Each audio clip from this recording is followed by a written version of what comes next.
à moi et à ma délégation. Je vous l'ai dit tantôt, vous l'avez confirmé.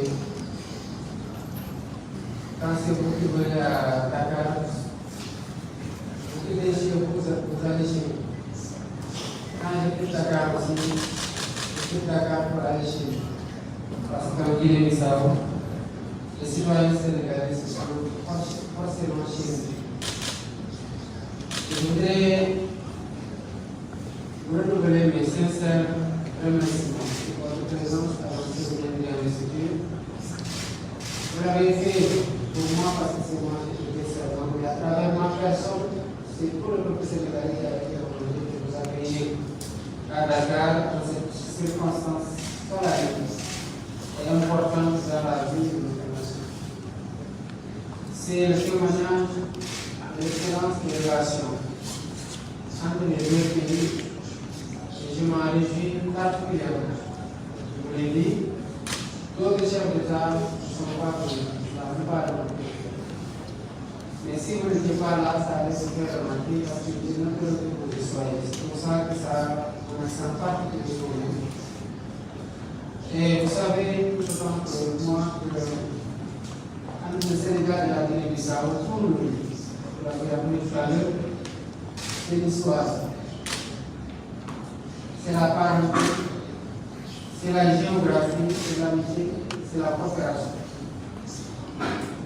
Nous avons, par l'histoire, une intelligence à travers les différents présidents qui nous ont précédés aux fonctions que nous occupons aujourd'hui, puis faire de la géographie un avantage, une fraternité que nous entretenons et que nous réussissons à transmettre parce que nous l'avons reçu le cadre, nous devons la transmettre de façon toujours plus approfondie, mieux affinée.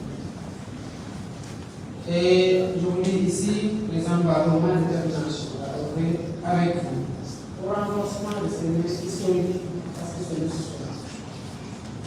Ces liens sont non seulement historiques, mais comme je l'ai dit, nous avons fait à travers notre dossier. Et sur le cheminement des liens privilégiés. Nous en avons fait des liens privilégiés, d'autant plus que nous avons réussi à les développer dans plusieurs secteurs. Il s'agit de la défense, de la sécurité, de l'information. Et le Sénégal est tout à fait disposé, comme il l'a fait par le passé, à accueillir des étudiants du pays, nous des fonctionnaires dans le cadre de la formation continue pour le renforcement des capacités de mobilité. Parce que le rayonnement de la Guinée-Bissau entraîne forcément le rayonnement du Sénégal. Les deux pays peuvent faire plus, ils doivent faire plus. Car nous ne devons pas aller chercher ailleurs ce que nous devons trouver dans nos deux pays. Si la Guinée-Bissau va chercher quelque chose plus loin à côté, ça doit être quelque chose qui n'est pas respecté au Sénégal et vice-versa. Voilà pourquoi je voudrais inviter les secteurs publics des deux pays à mutualiser les efforts et les ressources pour saisir les opportunités d'augmenter le volume des échanges commerciaux et des investissements privés. C'est une discussion à mon avis de l'intelligence économique naturelle. Nous en avons parlé tout à l'heure sur les embargos.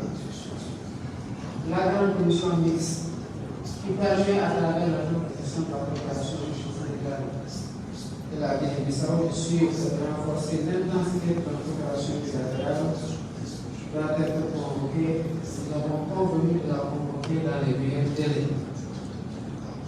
Je voudrais aussi me réjouir par la convergence des vues entre les deux pays. C'est la principale question sur les régionales et internationales où nous avons pris une position concertée qui fait dire à certains que c'est une position uniforme. Mais le secret de ça, c'est que nous réussissons à nous parler avant de prendre position pour nous comprendre sur les enjeux qui nous interpellent au même niveau.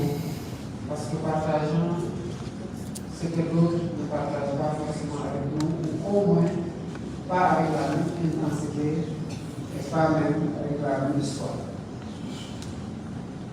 Votre volonté, qui est la mienne, d'œuvrer avec les autres États membres au renforcement de l'unité de la cohésion dans la CEDEAO, qui a été récemment considéré comme un modèle achevé d'organisation au niveau africain. Je la comprends et je compte l'accompagner à travers ma disponibilité constante et mon engagement profond à travailler pour l'intégration africaine réussie. Et je voudrais insister sur ce qui s'impose à nous comme une obligation de parachever ce que les pères fondateurs ont commencé. Vous vous rappelez tout à l'heure la complicité qu'il y a eu entre nos prédécesseurs et que nous entendons sur sa plupart de notre crédibilité en tant que chef d'État, aussi bien au Sénégal qu'au Guinée-Bissau. On ne peut pas faire moins comme nous. Je vous l'ai dit tout à l'heure et je le réaffirme ici. Vous aurez mon engagement plus soutenu, plus profond et plus de détermination à œuvrer avec vous mieux dans la nuit pour que les objectifs que nous poursuivons depuis des années dans l'intelligence et dans l'ancienne contribution à la technologie. Monsieur le Président, je voudrais terminer par là où j'ai commencé en disant venez quand vous voulez, venez comme vous voulez. Nous avons énormément de choses à vous dire parce que la coopération doit, à travers la sainte élection, être injectée de solennité, un souffle nouveau. Et je suis tout à fait dans ces dispositions-là et que je vous remercie en chaque merci.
Sure.